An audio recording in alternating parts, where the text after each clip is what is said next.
আমি শিবম গিলস আপনাদেরকে দেখাবো এই ফুলকুমারী জঙ্গল থেকে কিভাবে বের হওয়া যায়। এটা বাংলাদেশের এক প্রত্যন্ত জঙ্গল, যেখানে লোকারণ্য। এই যে রাস্তাটা দেখতে পাচ্ছেন, এটা পরিত্যক্ত। আমি আপনাদেরকে দেখাবো এখান থেকে কিভাবে বেঁচে ফিরতে হয়। দেখুন, আমার এক পাশে আছে সমুদ্র, জঙ্গলের মধ্যে জলাশয়, আর আরেক পাশে আছে গভীর অরণ্য, আর এই পাশে তো ধোঁয়াশার অরণ্য। আপনাদেরকে আমরা দেখাবো। আমার সাথে ক্যামেরাম্যান হিসাবে আছে আমারই ছোট ভাই সৌরভ।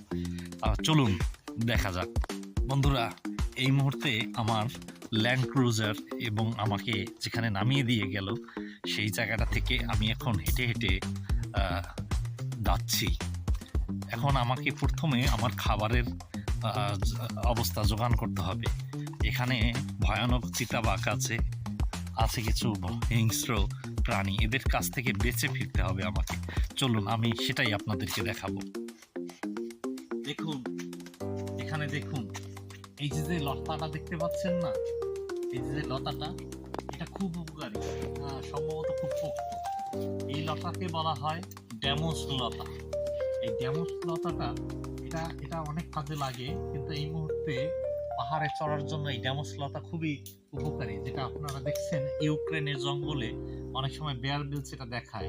এই ড্যামোস লতাটা হয় কি, এটা খুব নমনীয়, একেধারে খুব শক্ত, কিন্তু এই মুহূর্তে মনে হয় এটা আমার কাজে আসবে না। চলো সামনে গিয়ে দেখা যাক।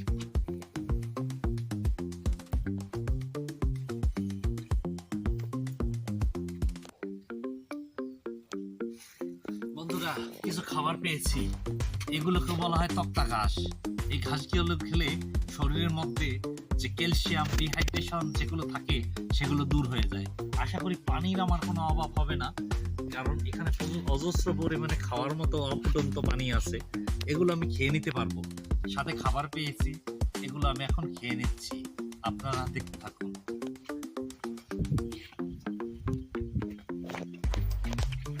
ক্যামেরাটা আমার কাছে দিন তো, ক্যামেরাটা আমার কাছে দিন।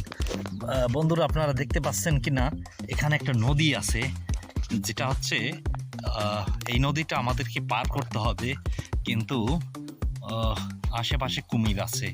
খুব সতর্কতাভাবে তৈরি করতে হবে। আগে আমি যাই, পরে আপনি আসেন। বুঝছেন বন্ধুরা, দেখতে পাচ্ছেন এই পাশে যে নদীটা আছে, এই নদীতে প্রচুর পরিমাণে কুমির আছে। ওই পাশে যদিও পাড় দেখা যাচ্ছে, নদীটা পাহাড়ি ঝর্ণা থেকে মাত্র নেমে এসেছে। এখানে অনেকগুলো কুমির এবং কুমিরের ছোট ছোট ছানা, এরা এদিক দিয়ে দৌড়াদৌড়ি করে। ওদের লেজ অনেক বড় আর কাটা। সেই কুমির মানে এটা পার করতে পারলে আমরা ওই পারে, দেখতে পাচ্ছেন ওই পারে, আমরা ওই পার দিয়ে ওখানে আমাদের ক্যাম্প তৈরি করবো। আজকের মতো ওখানে আমরা রাত্রে থাকতে পারবো। আমার সাথে আমার ক্যামেরাম্যান আছে। তো বন্ধুরা, দেখবেন একটু আমাদের সাথেই থাকবেন, আর পারলে এই নদীতে একটু ঘুরে যাবেন।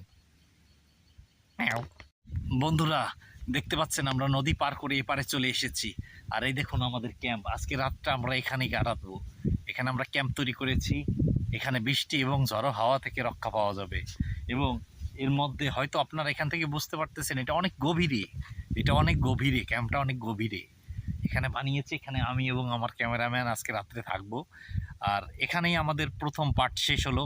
এরপরে আপনারা বেয়ার গ্রিলস পার্ট 2 দেখতে পাবেন খুব শীঘ্রই। ধন্যবাদ, আমাদের সাথে থাকবেন।